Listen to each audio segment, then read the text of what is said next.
ahí te...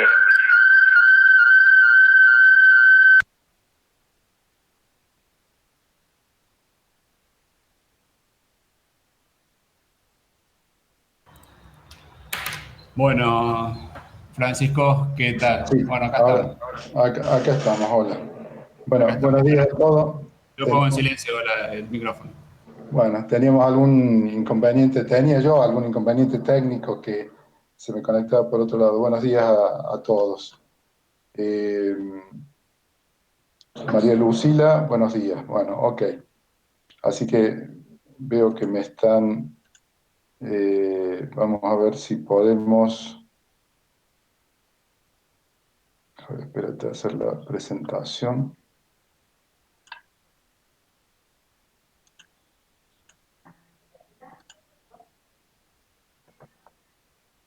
Bien, compartir. Ustedes en este momento deben estar viendo en la pantalla de ustedes una filmina Economía para Ingenieros, ¿verdad? Sí, profe. Ok. Bueno, ¿tienen alguna pregunta? Así empezamos con la clase que ya venimos un poquito atrasados. Comenzamos. Ok.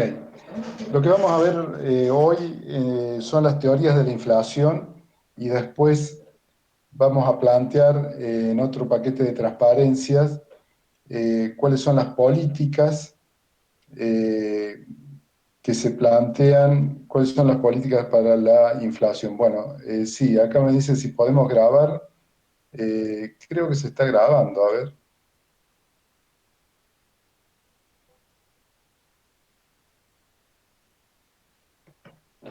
Eh,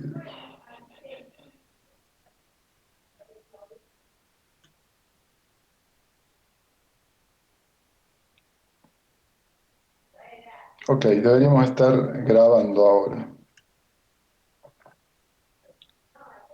Vamos a...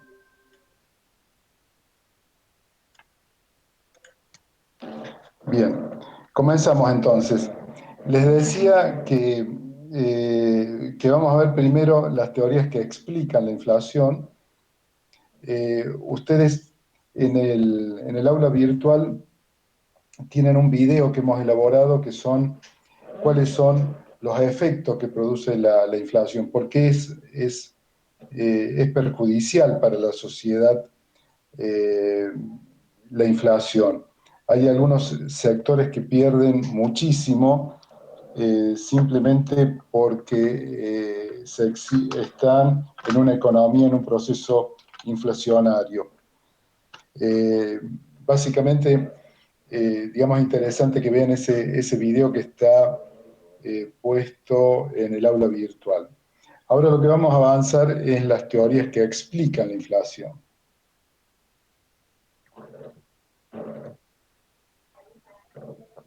Para empezar, como definición, la inflación es un crecimiento continuo y generalizado de los precios de los bienes y servicios que existen en una economía. Eh, lo que está ocurriendo es que se genera un círculo vicioso, es decir, hay aumentos de precios de unos determinados bienes y servicios y esto empuja y genera aumento de precios en los otros bienes y servicios. Por lo que es difícil definir cuál es el origen, digamos, cuáles son los primeros que han generado aumento de precios, pero esto se generaliza y si esto ocurre en un determinado periodo de tiempo, los aumentos de precios de los bienes y servicios de esa economía, estamos en una situación de inflación. Eh, ¿Por qué se posibilita la inflación? Vamos a ver que básicamente son dos causas y hay una tercera que proviene de estas dos primeras, o puede provenir. Inflación por demanda, es decir, hay un exceso de demanda, un exceso de que los actores que están en una economía eh, quieren adquirir más bienes y servicios y eso genera un proceso de demanda que ya vamos a ver por qué desemboca en inflación. Otra de las causas que puede generar la inflación es el tema de los costos que se genere desde el punto de vista de la oferta, desde el lado de la oferta, es decir, de los productores de los bienes y servicios, algún aumento en los factores de producción. Ese aumento de los factores de producción es trasladado a costos y, como vimos en la definición, eh, cuando se aumentan los precios de los bienes y servicios, eso generalizado en un determinado tiempo, eso es inflación. Puede haber desajuste en la estructura de la economía y esto es lo que se llama inflación estructural. Hay unos problemas en la matriz del sistema productivo de economía y esto, ya lo vamos a ver, puede generar inflación estructural, pero vamos a ver que básicamente puede provenir de una inflación de demanda o una inflación de costos. Desemboca en esta inflación por razones estructurales. Entrando ya en inflación de demanda, lo que ocurre es que al aumentar la demanda de los bienes y servicios, desde el punto de vista matemático, se corre la curva de demanda. Ya lo vamos a ver enseguida. Cuando se corre la curva de demanda, en realidad hay una mayor cantidad de demanda y los productores deben producir más bienes y servicios, pero no producen lo suficiente porque no están en condiciones de producir lo suficiente, por lo que necesariamente hay un aumento de costo, de precios. Ese aumento de precios de los bienes y servicios hace que se alcance un nuevo equilibrio. Veamos en la curva. En la transparencia, la curva de demanda agregada, esa DA es demanda agregada, que es la curva gruesa, que se corta con la curva oferta agregada en un punto E. Ese punto sería el punto de equilibrio, en donde corresponde a un precio de equilibrio y a una cantidad de equilibrio. Cuando hay en la sociedad, en esa economía, hay un empuje de demanda, es decir, eh, los actores de la economía quieren comprar bienes y servicios, lo que ocurre es que se corre la curva de demanda agregada a la curva de demanda agregada prima.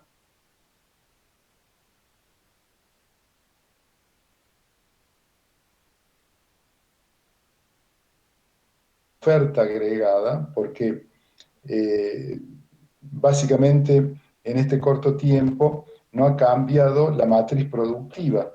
Entonces la curva oferta agregada sigue siendo la misma que anterior y logra alcanzar el equilibrio con la demanda agregada, que ahora se ha corrido, en un punto E'. Si ustedes ven en la figura el punto E', corresponde a un nuevo precio y a una nueva cantidad de equilibrio. Ese nuevo precio, como es generalizado en todos los bienes y servicios, lo que ha ocurrido, el empuje de demanda, es un aumento de precio y ha generado inflación. ¿Tienen alguna pregunta hasta acá? No, profe. La inflación de costos. Ustedes, si recuerdan, eh, esa ecuación, cantidad de bienes y servicios Q es igual a una función que relaciona el capital, la fuerza laboral y los recursos naturales, nos da, digamos, la composición de los bienes y servicios que se producen en la economía. Tenemos tecnología y tenemos los factores de producción. A estos factores de producción, lo mismo que a la tecnología, los relacionamos con precios, los precios de los insumos, los precios de la mano de obra, etc. Y eso, esa composición de los precios nos da el precio de los bienes y servicios que se fabrican en esa economía. Lo que puede ocurrir es que en algún momento dado, por, supongamos, grupos de presión sindical, por ejemplo, generan un aumento de precios eh, en la mano de obra, que en realidad al sector productivo para eso es un insumo, es un costo. Entonces se genera aumento de los costos de la mano de obra y eso es trasladado a precios. Si esto es sostenido durante un determinado tiempo, esos precios generan en definitiva inflación. Esto puede ocurrir también porque, por ejemplo, el consumo de insumos necesarios para la producción pueden ser que hayan aumentado por un aumento, por ejemplo, del petróleo o un aumento de algunos insumos que son importados, por ejemplo, en un determinado momento.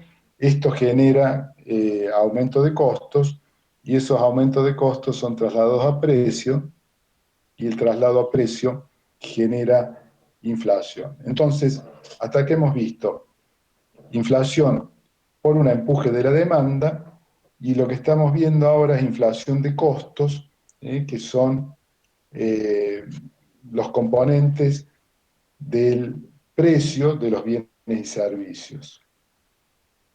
Eh, Eso que le comentaba, por ejemplo, en el segundo punto, sobre el precio del petróleo, hubo unas crisis energéticas en el año 73 y 74 a nivel mundial. El crudo subió drásticamente y se posicionó en valores arriba de los $100 el barril, eh, mientras que en momentos previos estaba a menos de 40 o $50. Ese aumento del precio del crudo a nivel mundial generó un empuje en los costos y generó un aumento de precios en todos los bienes y servicios que tenían como insumo el petróleo, que era muchísimos. En definitiva, generó una inflación por costos. Semejante a lo de la demanda, acá lo que ocurre es que hay un corrimiento de la oferta. Ese corrimiento de la oferta es hacia la izquierda. Ustedes vean que originalmente la demanda agregada con la oferta agregada se cortaba en un punto E, con unas cantidades que correspondían a unas cantidades Q y a un precio P. Ahora lo que ha ocurrido con este aumento de costos en los insumos, es decir, en los elementos necesarios para la producción de bienes y servicios, lo que ocurre es que se corre la curva oferta agregada hacia la izquierda y encuentra un nuevo equilibrio cortando la demanda agregada en un nuevo punto E', pero ese punto E' corresponde a un precio mayor, a un precio P' mayor que el precio original. Esto significa, en definitiva, si es generalizado, es inflación por costos. ¿Alguna pregunta hasta acá? Bien, entonces hemos visto inflación por empuje de la demanda e inflación por costos, que serían los que participan como factores productivos dentro eh, de los bienes y servicios que se producen. Inflación por empuje en la demanda e inflación por costos. La inflación estructural, en realidad lo que está ocurriendo acá es que hay una estructura productiva de una economía determinada. Esa matriz productiva tiene sectores de baja productividad y sectores con alta productividad. Ustedes recordarán lo que es la productividad, ¿verdad? Entonces, Básicamente, dentro de la economía también existen dos tipos, dos características de, de producción, o de tipos de producción de bienes. Algunos bienes que son transables, que son los bienes que se comercian en el mercado internacional, y los bienes no transables, que son los que se fabrican y se consumen en el mercado local o mercado nacional. Puede ocurrir que los bienes transables, los que se comercializan en el mercado internacional, alcanzan alta productividad, en cambio, eh, pero pueden ser competitivos solamente con tipos de cambio muy altos. En cambio, los insumos importados, los bienes no transables, aumentan sus precios de acuerdo a la devaluación de la moneda. Si esto se generaliza en la economía, eso es inflación. Básicamente, la inflación estructural, decíamos, comienza por un empuje de la demanda. eh, Puede haber un aumento de costos en el pasado, entonces se convierte en un aspecto normal de la economía, que hay mayor demanda de bienes y servicios. Puede haber también expectativas inflacionarias, es decir, que esperan un futuro con inflación, y eso hace que sectores como la fuerza laboral empujen para pedir mejoras salariales. Esas mejoras salariales se traducen de nuevo en costos para la producción y en definitiva son los precios. Se genera una espiral de precios, salarios, y esto hace que aumenten de una manera acelerada los precios de los bienes y servicios de esa economía. Esto es inflación. Básicamente es de nuevo por costos y demanda. Bien, ¿hasta acá alguna pregunta? No, profe. En la segunda parte de la filmina vamos a ver cómo se relaciona todo esto con, de alguna manera, digamos, vamos a dar algunos esbozos de lo que está ocurriendo en nuestra economía, ¿no? Bien, yo les traigo acá este circuito económico que ustedes ya lo vieron, pero lo que quiero es que les quede bien claro que tenemos dos sectores importantes, que son el sector familia y el sector empresas, que generan por un lado factores de producción y por otro lado bienes y servicios. Pero además de esto, también está el sector financiero y el sector público, del que provee servicios a los sectores familia y a los sectores empresas y cobra tributos, que pueden ser impuestos o tasas, si son municipales. Todo eso ustedes lo han visto y lo que hemos visto en economía hasta ahora es cómo está funcionando este circuito económico con cada uno de estos sectores. Bien, vamos a hacer lupa ahora, simplemente esto se los traía para recordar. Vamos a hacer lupa y hacer un zoom en el sector público. El sector público, que es ese óvalo que ustedes ven al medio, está compuesto por la Administración Nacional, provinciales, las administraciones municipales, las empresas públicas y en general todos aquellos organismos descentralizados que están formando parte del sector público, y esta parte del sector público lo que hace es precisamente, vean ustedes a su derecha, obra pública, servicios, salud, educación, seguridad, da subsidios, eh, realiza toda la administración y en general en muchos aspectos regula la economía o pone las pautas y controla.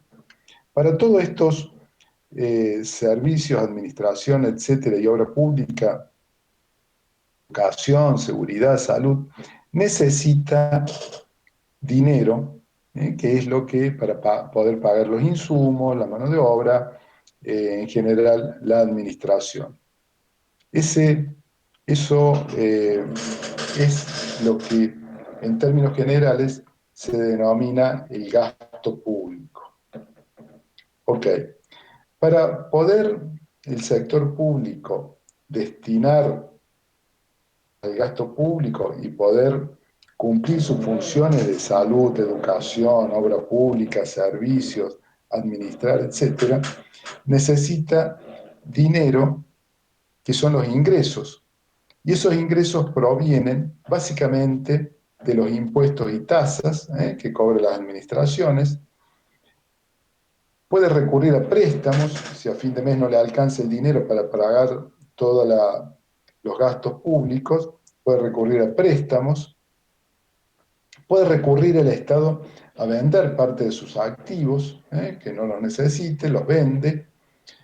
Puede tener algunos activos que le dan rentas.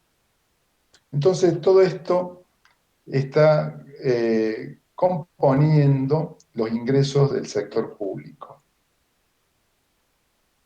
También puede recurrir a préstamos internacionales. Entonces, acá vemos que de la parte izquierda entra dinero al sector público y la parte derecha son todas las funciones.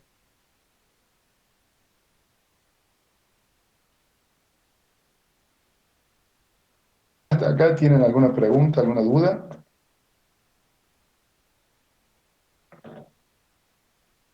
Sofía Luz Molina.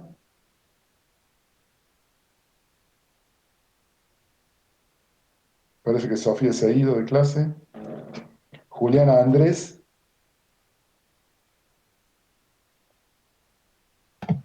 No, profe, ninguna duda No, hasta ahora. no hay duda. Ok. Bien. Leslie Liz Navarro.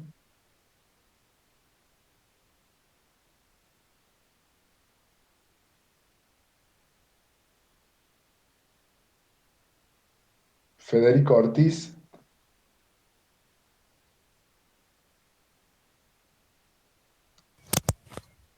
Sí, Leslie.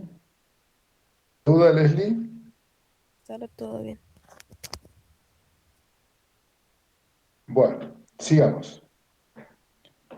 Ahora, dentro de las funciones del Estado, tenemos también un organismo que es el Banco Central.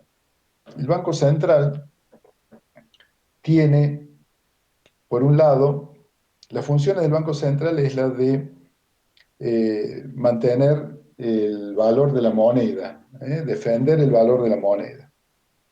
Dentro del Banco Central, desde el punto de vista de la administración, de la contabilidad del Banco Central, tiene un activo y tiene un pasivo. Dentro del activo, ustedes acá hemos puesto las reservas internacionales, la cantidad de millones de dólares que puede tener, ahora estaba alrededor de los 40.000 millones de dólares, los títulos públicos, lo que le ha prestado a otras entidades, entonces, es decir, a otras entidades financieras, es decir, lo que tiene el Banco Central. Por otra parte, tiene deudas el Banco Central, el pasivo. Esas deudas del Banco Central son letras y notas de tesorería, que ha pedido préstamo y ha tenido que emitir una letra y nota, pero yo he puesto acá en rojo la base monetaria. La base monetaria es decir, dicho de una manera muy sencilla, muy simple, la cantidad de dinero que está en circulación, que es todo ese dinero, que es los billetes y monedas que hay en circulación en la economía, es la base monetaria. En realidad, un concepto mucho más estricto sería que a eso hay que sumarle la cantidad de los cheques, los depósitos a la vista en cuentas corrientes, todo eso también conforma la parte de la base monetaria que tiene el Banco Central, pero es importante tener claro que todo eso lo maneja el Banco Central. Con resoluciones del Banco Central puede aumentar o disminuir la cantidad de dinero que pueden prestar los bancos privados, los encajes que le llaman, no sé cuál es la cantidad de dinero que se tiene que quedar cada uno de los bancos, etc. O sea que todo, la base monetaria es manejado exclusivamente por el Banco Central. La suma algebraica, activo y pasivo, es decir, activo menos pasivo, nos da el patrimonio neto. Bien, este zoom que hemos hecho en el Banco Central, a ver, para entender un poco lo de las teorías que están relacionadas con la inflación. Había un premio Nobel, Milton Friedman, de la Universidad de Chicago, que plantea la teoría cuantitativa, también llamada monetarista. Ellos dicen, esta teoría plantea que existe una relación estrecha entre la cantidad de dinero existente en el mercado y la inflación. Y esto lo podríamos expresar por esta fórmula que es velocidad de circulación, que es la B corta, por la oferta monetaria es igual a los precios por los bienes y servicios que están en la economía. P por Q, precios por bienes y servicios que están en la economía, esto no es ni más ni menos que el Producto Bruto Interno. La cantidad de bienes y servicios que se fabrican en la economía debería ser igual a la cantidad de esos bienes y servicios multiplicado por sus precios. Eso lo sumamos y nos da el Producto Bruto Interno. ¿Está claro hasta acá? Profe. Bien. Entonces, la teoría cuantitativa plantea que el Producto Bruto Interno es igual a la oferta monetaria por la velocidad de circulación. Supongamos que la velocidad de circulación es constante, un 2, un 1, 1,5, 0,8, lo que sea, multiplicado por la oferta monetaria es igual a P por Q. Bien.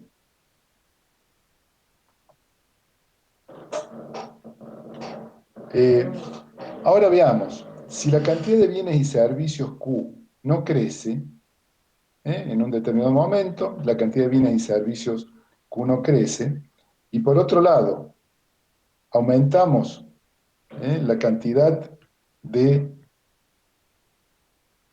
oferta monetaria, aumentamos la cantidad de oferta monetaria. V corta es constante. Ponemos en circulación más billetes en la economía. Eso debería ser igual a P por Q. Pero si Q no aumenta, de un momento a otro, la cantidad de bienes y servicios en la economía no aumentan, se mantienen iguales en dos determinados momentos, necesariamente para que esta igualdad se mantenga, al haber aumentado la oferta monetaria, tienen que aumentar los precios. Si aumentan los precios, por definición, esto es inflación. Es decir, que lo que nos está diciendo acá es que la masa monetaria de los billetes, es decir, los billetes que están en circulación, tiene que ser igual a los bienes y servicios que están en la economía. ¿Está claro hasta acá? Sí, profe. Perdón, ¿cómo dices? No, que sí, sí está claro. Ok. Esto supongamos, yo a veces les decía a los alumnos, un ejemplo, un caso. Imaginemos una determinada economía, como imagínense ustedes que están en el aula, en la facultad, y en esa economía que la estamos conformando entre todos, en una clase, en un curso, cerramos la puerta dentro de esa aula, y en esa economía nos intercambiamos los bienes y servicios que tenemos en ese momento, es decir, nos intercambiamos la computadora, los cuadernos, los lápices, la mochila, la calculadora, etc. ¿A qué precio nos vamos a intercambiar? Bueno, vamos a ver enseguida, al poquito tiempo de que empiecen las transacciones, que los precios se van a acomodar con los bienes y servicios que hay en esa economía, que nos va a dar igual, es decir, vamos a intercambiarnos una, una, una mochila por 100 pesos, un lápiz por 10, etcétera.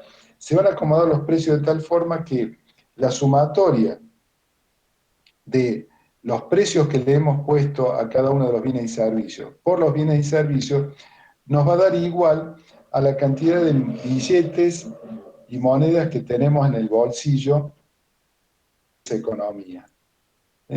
No sé si me han seguido el ejemplo, es decir, cerramos la puerta de la economía de nuestro curso, nos intercambiamos las mochilas, etcétera, por dinero, y la sumatoria de la cantidad de mochilas por los precios, la cantidad de lápices por los precios, etcétera, nos debería dar igual a la cantidad de moneda que tenemos en los bolsillos cada uno de nosotros en esa aula. ¿Me han seguido hasta allí? Sí, profe. Ok. Ahora imaginemos que en esa economía, en ese curso, que estaba cerradito, se abre la puerta y tiran adentro un montón de billetes, un bolso con billetes. Abrimos el bolso con billetes, nos repartimos los billetes y resulta que al poco, y se vuelve a cerrar la puerta, al poquito tiempo nos vamos a dar cuenta ahora que nos hemos seguido intercambiando las mochilas, etcétera. La cantidad de mochilas, de lápices, de cuadernos no ha cambiado, y lo que ha cambiado es el precio, porque ahora teníamos más billetes para poder comprar, cada uno de nosotros tenía más billetes, entonces los precios con que hemos intercambiado las mochilas, o intercambiado los lápices, o intercambiado las gomas, las calculadoras, etcétera, ahora el precio es mayor. O sea, que lo que les estoy intentando decir es que aumentó la oferta monetaria, aumentaron la cantidad de billetes que tenemos en circulación. Los Q no han cambiado. Entonces, lo que ocurrió es que aumentaron los precios. Nos hemos intercambiado la misma mochila, pero ahora vale más. Entonces, esto es lo que, de una manera ejemplificada, le plantean la teoría cuantitativa del dinero. ¿Está claro hasta acá? Sí, profe, se entendió todo. Bien. Resulta que Keynes dice, miren, en realidad acá no ocurre siempre eso. ¿Por qué? Porque en realidad, eh, cuando tenemos más dinero en el bolsillo, que es lo que ocurre al aumentar la oferta monetaria, lo que vamos a hacer es comprar más bienes y servicios. Si esos bienes y servicios no aumentan en cantidad, entonces se produce inflación. Pero si hay mayor demanda, el sector productivo va a querer producir más. ¿Por qué? Porque va a poder vender más, porque hay demanda. Entonces, si hay una economía donde hay factores de la producción que no están usados al 100%. Por ejemplo, hay desocupación, más personal para producir mayor cantidad de bienes y servicios y poder venderlos. Entonces, Keynes dice, sí, puede ser eso de la teoría cuantitativa que empuja la demanda y como no hay mayor cantidad de bienes y servicios, se produce inflación. Pero si existe alguno de los factores productivos, esos factores puede ser la mano de obra, que haya desocupación, cuando hay un empuje de demanda por un aumento de la cantidad de dinero en circulación, el sector productivo va a contratar más personal para poder producir más, por lo que no siempre se generaría inflación, o sea, no aumentarían los precios por mayor costo, sino que producirían mayor cantidad de bienes y servicios, y la ecuación esta que vimos acá, P por Q, aumentaría Q porque el sector productivo generaría mayor puesto de trabajo y produciría más Q. Entonces, no siempre hay aumento de precio cuando hay una oferta monetaria mayor. Eso es lo que dice Keynes. Y eso explicó, le dio una explicación a el problema de la inflación que hubo en la década del 30 en Estados Unidos. Entonces, Keynes dice, mire, eso puede ocurrir, pero no siempre cuando hay un factor como el tema de la mano de obra que haya desocupado. Es imposible la coexistencia de inflación con subutilización de recursos. Eso es lo que planteaba Keynes, que en realidad tampoco es tan claro, digamos, lo que ocurre, por ejemplo, en nuestra economía, y la coexistencia de inflación, y en realidad hay una subutilización de recursos productivos, ¿no? Bien. Pero sí plantea Keynes que si los factores de producción están al 100% y hay un aumento de la demanda, la oferta no podrá aumentar la cantidad de bienes y servicios en esa economía, por lo que sí se producirá inflación. Entonces, en realidad, la esencia de esto es que hay una ecuación que la oferta tiene que ser igual a la demanda, ¿eh? Que es lo que hace el tema que plantea Keynes y plantean las teorías cuantitativas de la inflación. Eh, También es interesante determinar eso que yo les decía al principio, la demanda agregada y la oferta agregada. Es decir, la demanda agregada en definitiva sería la sumatoria de todo lo que demandan las familias, de todo lo que demandan la inversión de las empresas. Cuando las empresas quieren aumentar su inversión, demandan mano de obra, demandan capital, demandan recursos.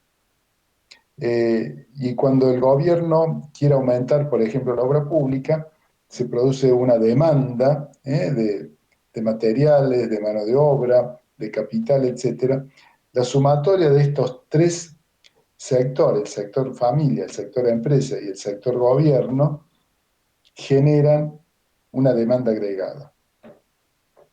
Bien.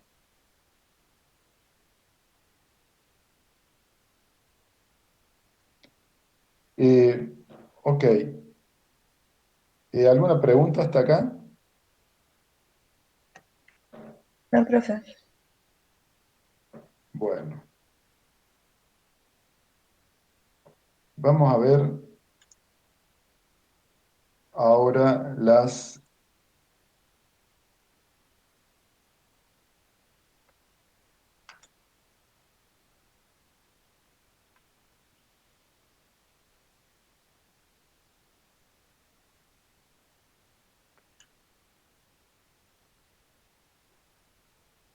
¿Están viendo ustedes unas filminas?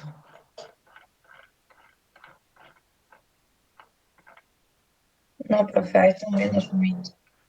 ¿Cómo? Perdón. Estamos viendo el Meet. Ah, ok. A ver, espérate.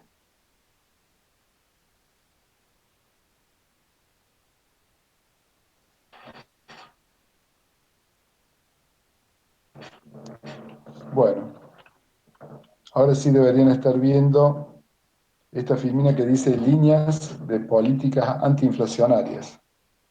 Ahora sí. Bien. Entonces, ahora yo lo que les decía es que vamos a ver, digamos, en principio, ustedes, hemos visto con ustedes las teorías de la inflación. Primero, vuelvo a insistir, les sugiero que vean el video que está colgado en el aula virtual, donde se plantean cuáles son los efectos que tiene la inflación, por qué es mala la inflación. Y en esta última parte vamos a ver lo que ocurre con las políticas antiinflacionarias. Para empezar,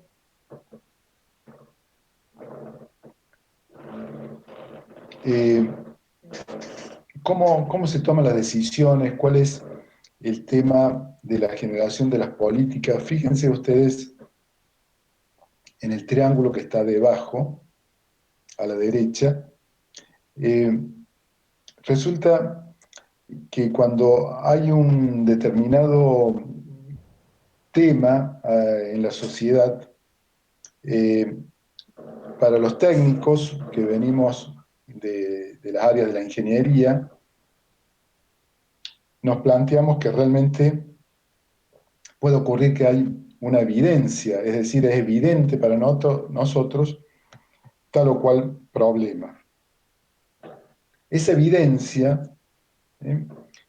puede tener distintos enfoques y análisis, y esos distintos enfoques y análisis planteados por distintos actores pueden ser diferentes frente a las mismas evidencias.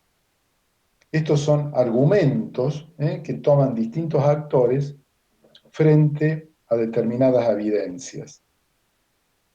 Depende de cómo son estos argumentos, pueden ser más persuasivos o diferentes, y eso es el análisis político. Bien, frente a este problema que existe, que es una evidencia, si vemos en los dos óvalos que están arriba,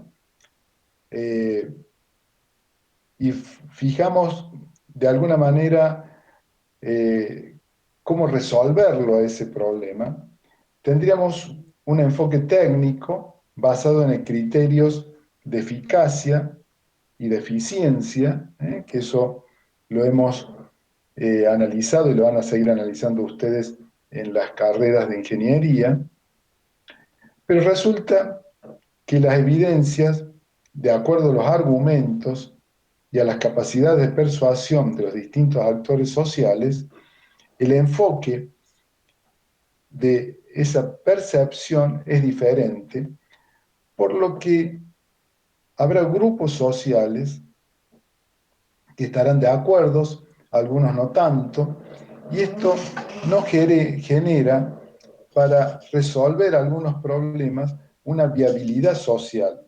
Hay problemas que se pueden resolver de una manera para que socialmente sea aceptable.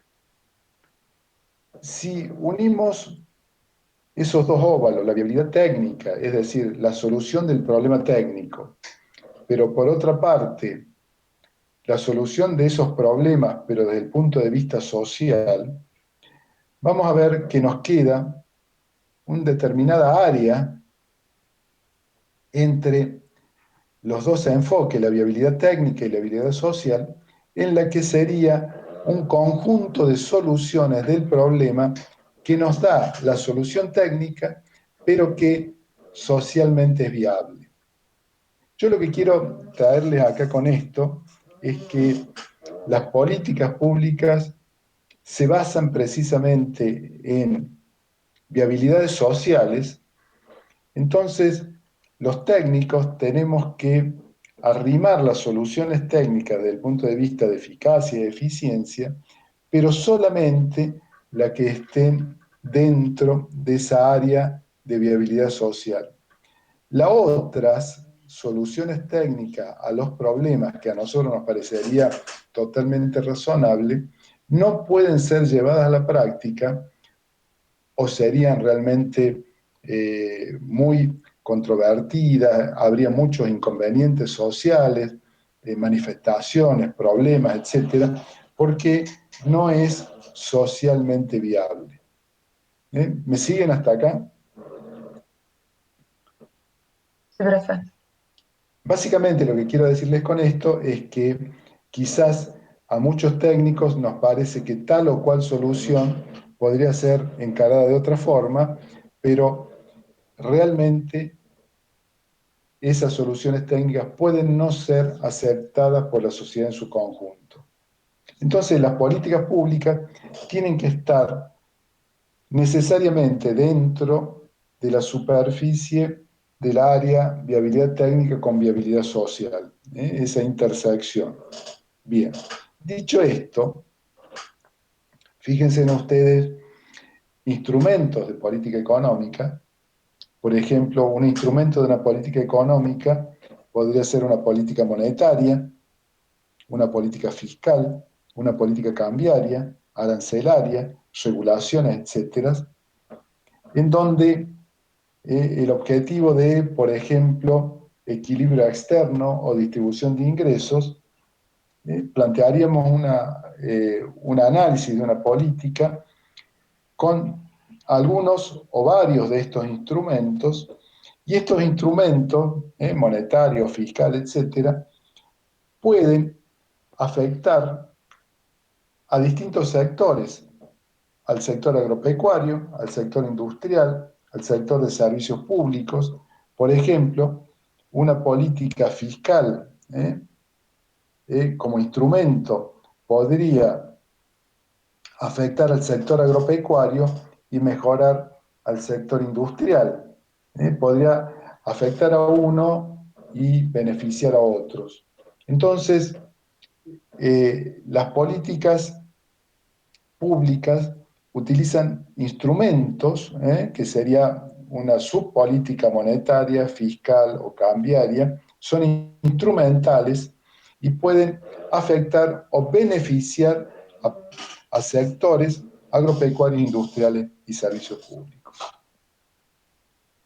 Entonces, eh, por ejemplo, una política monetaria contractiva, un aumento de una tasa de interés, afecta necesariamente al sector agropecuario, a la industria y al servicio, al sector servicio, con el aumento de la tasa de interés. Está claro, por ejemplo, una política de vivienda, para mejorar la vivienda en distintos sectores sociales, podríamos construirlas con herramientas monetarias como tasas bajas para créditos hipotecarios, con un instrumento fiscal como desgravación impositiva para compra de viviendas, o con un instrumento arancelario facilitando la importación de insumos para la construcción. Entonces, todo esto son instrumentos que mejorarían la política sectorial de vivienda de alguna forma. Con respecto a las políticas antiinflacionarias,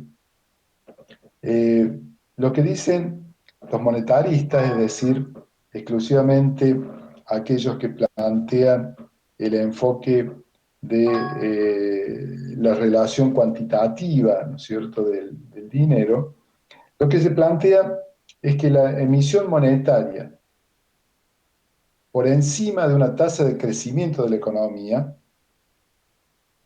causa inflación. Es decir, si uno emite más dinero, más billetes, por encima de la cantidad de bienes y servicios, del crecimiento de bienes y servicios en una economía, causa inflación. Eso es porque están bien relacionados con la oferta monetaria, tiene que ser igual a P por Q. El objetivo de una política económica monetarista debería ser mantener la inflación baja, y para mantener la inflación baja hay que bajar el nivel de la emisión monetaria, es decir, no imprimir mayor cantidad de dinero, lo que debería llevar a reducir el gasto público. Esto trae a la filmina que les había comentado antes, donde uno hacía el zoom en el gobierno. El gobierno tenía por un lado gastos públicos y por otro lado ingresos. Cuando los ingresos no le alcanzan para cubrir el gasto público, el Banco Central emite billetes, y con esos billetes paga el Estado las nóminas al final de mes porque no le alcanzaba el dinero. Entonces, lo que tiene que hacer es no imprimir más billetes y generar una reducción de ese gasto público, no gastar más dinero del que le entra en ese gobierno, digamos, en esa economía. ¿Está claro hasta eso? Una política antiinflacionaria dura, fuerte, sería no emitir hasta poder generar mayor cantidad de bienes y servicios en la economía. La corriente keynesiana dice, es necesario generar demanda para que la producción la acompañe y el sector productivo contrate la fuerza laboral. ¿Qué es lo que yo les decía? Hay desempleo, entonces generamos mayor demanda poniendo, aumentando la cantidad de dinero, la masa monetaria que está en circulación, porque eso debería inducir a que las empresas produzcan más, y para eso utilicen mayor cantidad de mano de obra. Acá lo que plantea entonces esta política antiinflacionaria keynesiana dice: la emisión monetaria va a generar el aumento de demanda, pero si ese aumento genera producción, no habrá inflación. Por ejemplo, hacer un programa de obra pública muy importante genera demanda, y esa demanda no debería ser. Las teorías estructuralistas plantean la reconversión de la estructura productiva. Hay que, por ejemplo, aprovechar las ventajas comparativas, la ganadería y la agricultura, y desarrollar otros sectores con mayor valor agregado. Esto básicamente es lo que se plantea. Hay que trabajar muy bien con el enfoque de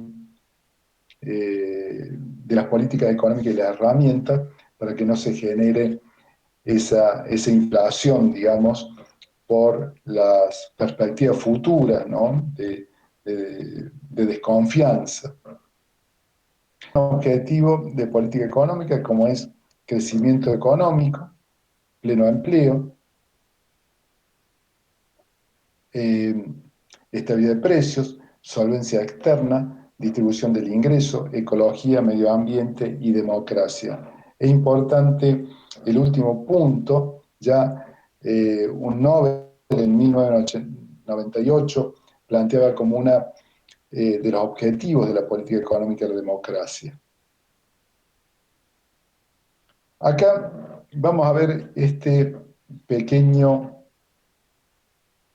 modelo que en realidad está planteado como un modelo sistémico de inflación en un libro de macroeconomía para no economistas, publicado en 2011 por Gastón Utrera, que es un economista de la Universidad Nacional de Córdoba. Me pareció interesante cómo planteaba este modelito de inflación. Fíjense ustedes, la inflación tiene unos motores, que son los que están a su izquierda, monetario, cambiario y fiscal. Acá lo que estamos viendo es el enfoque monetarista.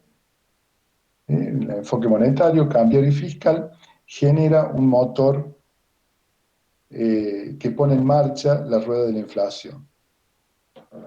Pero, además de esto, cuando se puso en marcha la rueda de la inflación, existe una puja distributiva entre los distintos sectores. ¿eh? Acá puede haber algunos empujes de costos que quieren apropiarse de mayor cantidad de beneficio, entonces aumentan los precios a algunos.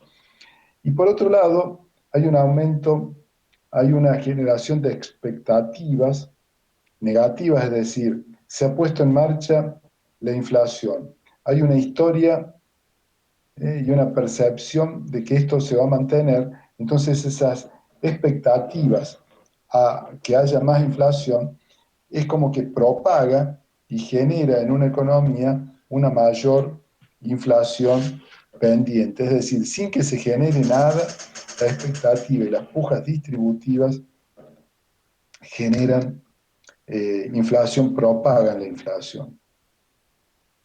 Por otra parte, está un aumento de oferta, una apertura comercial o un aumento de competencia que básicamente lo que hace son válvulas de escape de la inflación.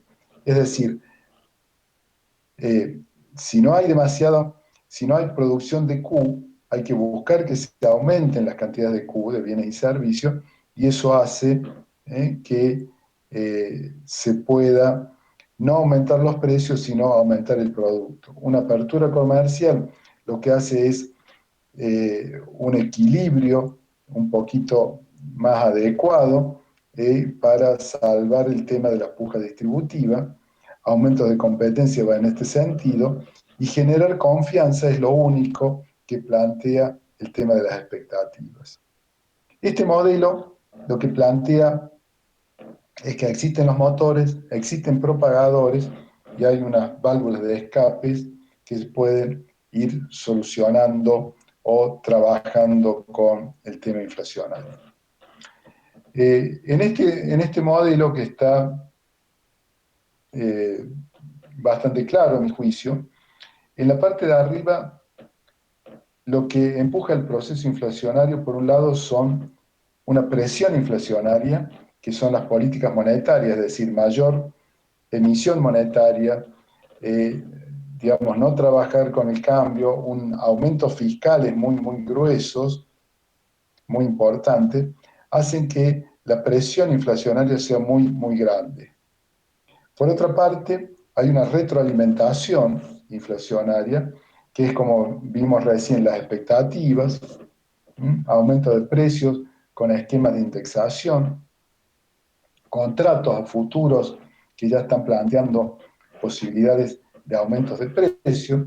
Entonces eso retroalimenta la inflación. Entonces, acá tenemos en la parte de arriba fuentes de presión inflacionaria, monetaria, etcétera, y retroalimentación, que son las expectativas, los contratos. El esquema de los ortodoxos, es decir, aplicando exclusivamente la teoría cuantitativa, atacan la enfermedad sin ninguna duda y genera en los aspectos monetarios, fiscales, etcétera, una posible solución. Pero el problema de atacar la enfermedad de raíz lo que hace es que, como vimos al principio, puede ser una solución técnica adecuada, pero viablemente, socialmente, por allí no es tan adecuada. ¿Por qué?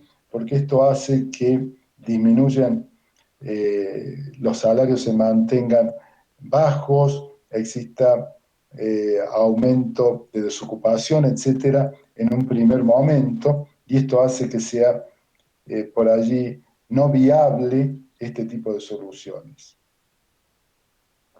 Atacar solamente la fuente de retroalimentación y no atacar los aspectos monetarios es atacar los síntomas, que lo que hacen es modificar los indicadores.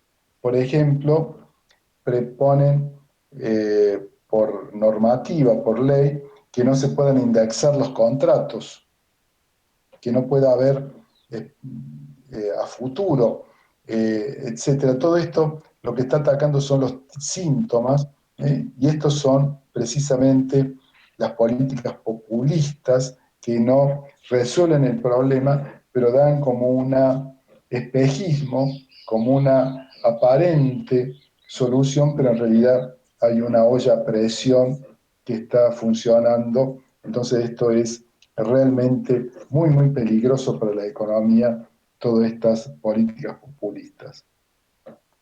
En realidad, ¿qué es lo que habría que hacer? Es precisamente un programa que no solamente utilice algunos aspectos monetarios, cambiarios y fiscales que atacan a la raíz del problema, sino que también vayan con la matriz productiva, con incentivos y desincentivos en las producciones, acuerdos con sectores, provocar aumento de oferta basada en la mejora de la productividad. Y esto está atacando también a esa fuente de retroalimentación. Digamos, esto sería lo sano para una economía, plantear en el mediano plazo un programa de estabilización de la inflación, de mejora en la producción, incentivos en la producción, un régimen fiscal y un régimen monetario austero y adecuado para eso. Esto son lo que hacen la mayoría de los países con economías estables y desarrolladas. Bueno, esto, política antiinflacionaria, es lo que yo les decía, la desventaja de la ingobernabilidad, digamos, en cada uno de los que ya hemos conversado, las políticas populistas, los conceptos, yo les dejo en esta transparencia, y simplemente John Keynes planteaba ya en el año 1919, en un libro, en un artículo que él hizo de Economic Consequences of the Peace, dice que la mejor forma, básicamente lo que dice acá es que la mejor forma de destruir un sistema capitalista es degradar la moneda, es decir, con un sistema continuo de inflación. Los gobiernos con la inflación confiscan parte de las riquezas de una manera que la sociedad no se da cuenta, y hay grandes sectores que se perjudican y que se empobrecen, y pocos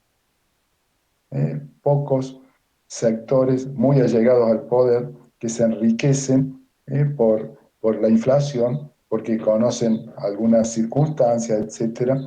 Entonces, lo que hace frente a la sociedad la inflación es precisamente destruir la confianza y destruir el sistema por esa inequidad que se está generando. Entonces, la mejor forma de destruir un sistema capitalista es precisamente atacando la moneda con inflación. Bien, ¿alguna pregunta? No, profe. Ok. Bueno, con esto terminamos entonces la clase de inflación. Recuerden que tienen que entregar el trabajo grupal, que es parte de las exigencias para la promoción. Ok, estamos entonces. Saludos a todos. Espero que sigan estudiando economía. No, profe, gracias. Chao, profe. Gracias. Bueno, nos vemos. Hasta luego.